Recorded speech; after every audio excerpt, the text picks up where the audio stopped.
Hello, हाय, प्रणाम। कैसे हैं आप सब? आशा करती हूँ आप सब बहुत अच्छे होंगे और अपनी पढ़ाई मन लगा के कर रहे होंगे। तो साथियों, अगर आप टीआरई 4.0 की तैयारी कर रहे हैं तो इसमें जो सबसे इम्पोर्टेंट है वो है टाइम मैनेजमेंट। आप किस टाइम पे कौन सा सब्जेक्ट पढ़ते हैं, आप अपने जीएस पे कितना ध्यान देते हैं, आप अपने सब्जेक्ट पे क्या कितना ध्यान देते हैं, ये बहुत इम्पोर्टेंट होता है। और टाइम मैनेजमेंट इतना ज़्यादा इम्पोर्टेंट होता है कि आप एग्ज़ाम हॉल में बैठेंगे तो आपका जो टाइम है वो इतनी जल्दी निकल जाएगा कि आपको पता भी नहीं चलेगा। तो इसके लिए हमें पहले घर में ही इसकी प्रैक्टिस करनी चाहिए। हमें एक शेड्यूल बनाना चाहिए, हमें एक रूटीन बनाना चाहिए कि हमें किस टाइम पे कौन सा सब्जेक्ट पढ़ना है, किस सब्जेक्ट पे हमें ज़्यादा फोकस करना है, हमें जीएस को कितनी देर पढ़ना है, हमें सब्जेक्ट पे कितना ध्यान देना है। इन सभी के बारे में हम बात करेंगे। और इसमें से मेरे जो बहुत सारे फ्रेंड हैं वो मेरे से कमेंट सेक्शन में पूछ रहे थे कि दीदी आप मुझे ये बताइए कि कौन से सब्जेक्ट को हम किस टाइम पे पढ़ें, आप कितने घंटे पढ़ती थी और कितना घंटा हमें पढ़ना चाहिए। तो इन सभी के बारे में आज हम बात करेंगे कि आपकी जो है सब्जेक्ट आप किस तरीके से पढ़ें, आप जीएस पे कितना ध्यान दें, किस टाइम पे आप कौन सा सब्जेक्ट पढ़ें। तो इन सभी के बारे में आज हम बात करेंगे। फ्रेंड, अगर आप टीआरई 4.0 की तैयारी कर रहे हैं तो इसमें लगभग 3 से 4 महीने का समय है, क्योंकि टीआरई जो 3 है उसकी जो प्रोसेस है पूरी तरीके से कंप्लीट नहीं हुई है। और जब तक टीआरई 3 की प्रोसेस कंप्लीट नहीं होगी टीआरई 4 नहीं आएगा।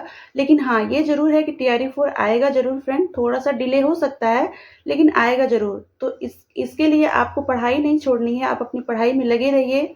आपके पास जो समय मिला है आप उसे यूज करिए। इससे जो आपकी पढ़ाई है वो और ज़्यादा अच्छी होगी। पढ़ाई के समय आपको बिल्कुल भी कोई हेडेक नहीं होगा, आप बहुत ही स्मूथली एग्जाम निकाल सकते हैं। तो अभी भी आपके पास 3 से 4 महीने का समय है और 3 से 4 महीने का समय कम नहीं होता है फ्रेंड।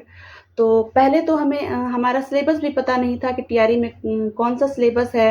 हम लोगों ने तो इसी तरीके से एग्जाम दिया था, लेकिन अभी तो हमें ये पता चल चुका है कि किस तरीके से क्वेश्चन आते हैं, कौन से बुक से आते हैं। तो ये हमारे लिए काफ़ी अच्छा हो चुका है अब।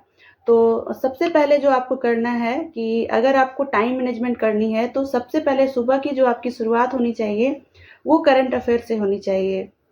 मैं जब पढ़ती थी तो मैं मॉर्निंग के टाइम में नहीं पढ़ती थी, क्योंकि मैं लेट नाइट पढ़ाई करती थी तो मुझे सुबह उठने में थोड़ी लेट हो जाती थी। तो मैं दिन के टाइम में ही पढ़ती थी 10 से 11 बजे। अगर आप सुबह में उठ रहे हैं तो आप सुबह के टाइम में आप सबसे पहले करंट अफेयर पढ़िए और करंट अफेयर की शुरुआत आपकी शंकर सर के साथ होनी चाहिए। जिस भी सर से आप पढ़ रहे हैं, मैं शंकर सर से पढ़ती थी तो मैं शंकर सर के बारे में बता रही हूँ। आप जिस भी सर से पढ़ रहे हैं आप उनसे पढ़िए। और मैं बहुत ज़्यादा सर को फॉलो नहीं करती थी, मैं सिर्फ और सिर्फ शंकर सर से ही पढ़ती थी और कभी-कभी मैं कुमार गौरव सर की वीडियो भी देख लिया करती थी। तो आप चाहें तो वीकली देख सकते हैं, पर डे जो करंट अफेयर पढ़ाते हैं आप वो देख सकते हैं, या फिर जो पूरे महीने का करंट अफेयर होता है आप उसे देख सकते हैं। और अगर आप बुक चाहें तो बुक में आप स्पीडी का बुक ले लीजिए, ये भी बहुत अच्छी बुक है। तो मैं यूट्यूब से ही ज़्यादातर पढ़ती थी और बुक से भी कभी-कभी पढ़ती थी। और बुक में आप स्पीडी की बुक ले सकते हैं। तो आप 1 घंटे आपको डेली करंट अफेयर पढ़ना है। और करंट अफेयर जो सब्जेक्ट है बहुत इंटरेस्टिंग सब्जेक्ट है। इसमें हमें पता चलता है कि हमारे देश दुनिया में क्या चल रहा है और बहुत ज़्यादा पढ़ने में इस सब्जेक्ट को मज़ा आता है। अगर आप इसमें थोड़ा-सा ध्यान देंगे फ्रेंड तो 8 में 8 नंबर भी इसमें आप ला सकते हैं। क्योंकि ये बहुत स्कोरिंग होता है, इसमें हमें बहुत ज़्यादा किसी चीज़ को याद करने की ज़रूरत नहीं है। अगर आप इसे डेली पढ़ेंगे तो आपको खुद ब खुद इसे याद होता जाता है। तो करंट अफेयर के बाद अगर हमें कुछ पढ़ना है तो वो हमें हिस्ट्री पढ़नी है। और हिस्ट्री भी बहुत अच्छी सब्जेक्ट है और हमारे जो एग्जाम में पूछे जाते हैं वो मॉडर्न हिस्ट्री से क्वेश्चन पूछे जाते हैं, जो कि बहुत इंटरेस्टिंग होता है। और हिस्ट्री पढ़ने के लिए या तो आप यूट्यूब पे वन शॉट वीडियो देख लीजिए, मैं बहुत सारी वीडियो में बताई हूँ कि आपको हिस्ट्री कहाँ से पढ़ना है। आप अगर आपके पास नोट्स है मॉडर्न हिस्ट्री के तो आप उससे पढ़िए, यूट्यूब से पढ़िए, या फिर आपको मैंने बुक बताया है एनसीईआरटी की क्लास 8 की और 10th की। इससे आप जो है मॉडर्न हिस्ट्री को अच्छे से क्लियर कर सकते हैं। और बहुत इंटरेस्टिंग होता है आधुनिक भारत, जिसमें कि हमारे आज़ादी के बारे में बहुत सारे लोगों के बारे में इसमें दिया रहता है, तो पढ़ने में बहुत अच्छा लगता है। तो पहले आप इस 2 घंटे में आप ये 2 चीज़ पढ़ लीजिए। उसके बाद जो आपके काम होते हैं, सुबह में फ्रेश होना, खाना बनाना, बहुत सारी लेडीज़ हैं जो कि हाउसवाइफ हैं, उन्हें खाना बनाना होता है, बच्चे होते हैं, हस्बैंड होते हैं। तो पहले आप वो सब काम कर लीजिए। उसके बाद आप 10 से 11 बजे तक फ्री हो जाइए। तो मैं जो पढ़ाई करती थी वो मैं 11 बजे बैठती थी, क्योंकि सुबह में मुझे बहुत सारे काम होते थे, तो सारा काम मैं 11 बजे के पहले फिनिश कर लेती थी। उसके बाद में 11 बजे बैठ जाती थी और 11 से 1 मैं ये 2 घंटे पढ़ती थी करंट अफेयर और हिस्ट्री। उसके बाद जो आपको पढ़ना है फ्रेंड, साइंस पढ़नी है। तो साइंस अगर आपकी बैकग्राउंड है तब तो आपको कोई प्रॉब्लम नहीं होगी, और हमारे एग्ज़ाम में जो साइंस पूछे जाते हैं वो सिर्फ़ और सिर्फ़ बुक से ही पूछे जाते हैं, इधर-उधर से साइंस नहीं पूछा जाता है फ्रेंड। तो आप इसके लिए सबसे इम्पोर्टेंट जो होता है हमारे एनसीईआरटी में, वो क्लास 9 और 10 की बुक किसी भी सब्जेक्ट की हो, बहुत इम्पोर्टेंट होती है। तो क्लास 6, 7, 8 की जो वीडियो है, जो बुक है एनसीईआरटी की, आप चाहें तो बुक से भी पढ़ सकते हैं या फिर आप चाहें तो वन शॉट करके इसकी वीडियो यूट्यूब पे आप पढ़ सकते हैं। और क्लास 9 और 10 की जो बुक है साइंस की, इससे क्वेश्चन ही ज़्यादा आते हैं, तो इस पे आपको ज़्यादा फोकस करना है। आप इसे थोड़ा-सा अच्छे से डीपली पढ़िए, क्योंकि क्वेश्चन इसी से आते हैं और इधर-उधर कहीं से भी नहीं आते हैं।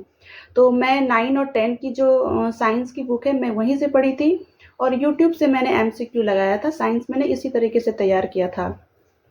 उसके बाद मैथ्स की बात करती हूँ फ्रेंड। तो आपका अगर मैथ सब्जेक्ट है, आपका बैकग्राउंड मैथ है, तो फिर आपको कोई प्रॉब्लम नहीं होगी।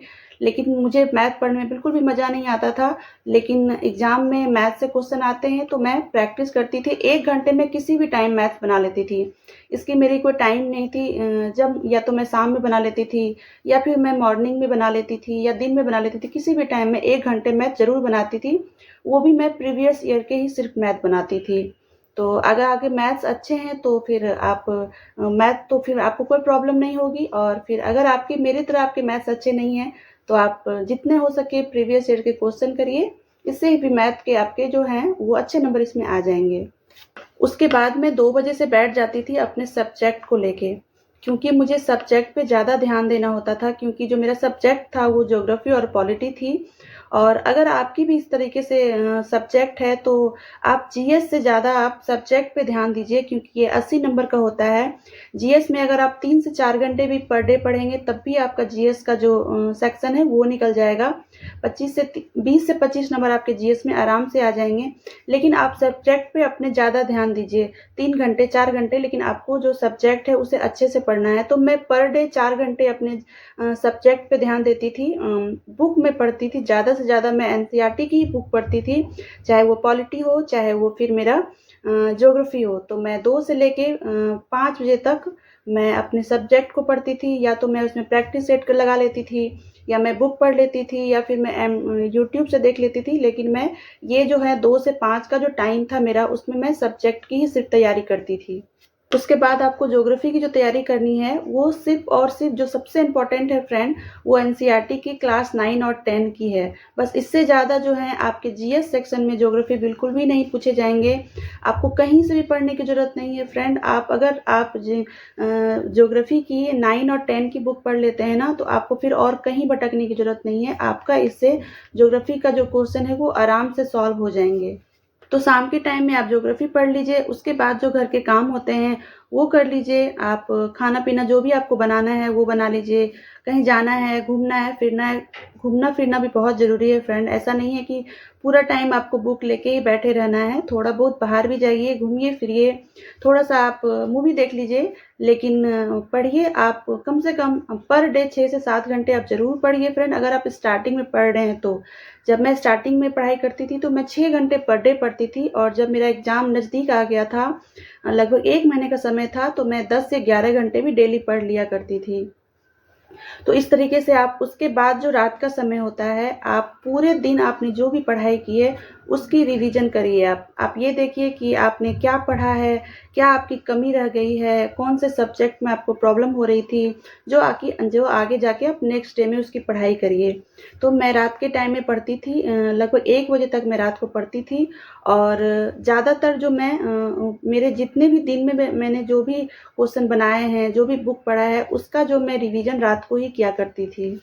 इस तरीके से आप अपनी एक टाइम टेबल बना लीजिए, और उसी टाइम टेबल पे आपको पढ़ना है कि आपको सुबह में कौन सी बुक पढ़नी है, कौन सी सब्जेक्ट पढ़नी है, दिन को आपको क्या पढ़ना है, शाम को क्या पढ़ना है, और रात में जो पूरे आपने पढ़ा है, उसको आपको देखना है। और एक बुक मैंने आपको बताया है, जो पूर्वालोकन की बुक है, घटना चक्र की बुक, ये आप ज़रूर रखिए और रात के टाइम में इस बुक से आप इससे मैथ प्रैक्टिस कर सकते हैं, साइंस बनाइए, ज्योग्राफी बनाइए, पॉलिटी बनाइए, सारे ही सब्जेक्ट की तैयारी जो है आप इस बुक से कर सकते हैं। बहुत इम्पोर्टेंट बुक है और जितना कुछ आपने पढ़ा है वो रात में ज़रूर रिवीजन करिए। जिस सब्जेक्ट में आपको प्रॉब्लम है उसको आप नोट कर लीजिए कि इस सब्जेक्ट को मुझे नेक्स्ट डे पढ़ाई करनी है और बहुत ज़्यादा रिसोर्स आपको अपनाने की बिल्कुल भी ज़रूरत नहीं है। ज़्यादा से ज़्यादा 3 से 4 बुक आप अपने स्टडी टेबल पे रखिए, उससे ज़्यादा आपको बिल्कुल रखने की ज़रूरत नहीं है। थोड़ा-सा घूमिए-फिरिए, मूवी देखिए, ऐसा नहीं है कि आपको पूरा टाइम बस पढ़ाई करते रहना है। फ्रेश भी रहना बहुत ज़रूरी है फ्रेंड, माइंड को रिलैक्स रखना बहुत ज़रूरी है। और सबसे ज़रूरी बात है कि फ्रेंड कि आप खुद पे भरोसा रखिए। किसी भी एग्ज़ाम को निकालने के लिए आपके अंदर ये कॉन्फिडेंट होना चाहिए कि जिस चीज़ का मैं एग्ज़ाम की तैयारी कर रही हूँ वो मेरा निकल जाएगा। तो 100% आपका निकल जाएगा फ्रेंड। हमेशा खुद पे भरोसा रखिए, आप मेहनत करिए जितना हो सके। 3 से 4 महीने का समय जो है उसे आप भूल जाइए कि आपको कहीं जाना है, मतलब कि फैमिली के घर जाना है, आपको किसी से बात करना है। आप बस अपनी पढ़ाई करिए, 4 महीने के बाद आपको जो करना है आप कर सकते हैं। जब आपकी जॉब हो जाएगी तो फिर आप कहीं भी घूम सकते हैं, फिर सकते हैं, बात कर सकते हैं। लेकिन ये जो 4 महीने का समय मिला है उसे आप यूज़ करिए, जितना हो सके उतना मेहनत करिए। पढ़े हुए चीज़ को बार-बार प्रैक्टिस करिए, बहुत ज़्यादा रिसोर्स को मत अपनाइए, बहुत ज़्यादा सर को फ़ॉलो मत करिए, 1 या 2 सर को आप फ़ॉलो करिए और उसे ही बार-बार पढ़िए। देख और फिर अपनी कमी को पहचानिए कि कौन से सब्जेक्ट में आप वीक हैं, किस पे आपको ज़्यादा ध्यान देने की ज़रूरत है, तो उस सब्जेक्ट पे थोड़ा ज़्यादा ध्यान दीजिए।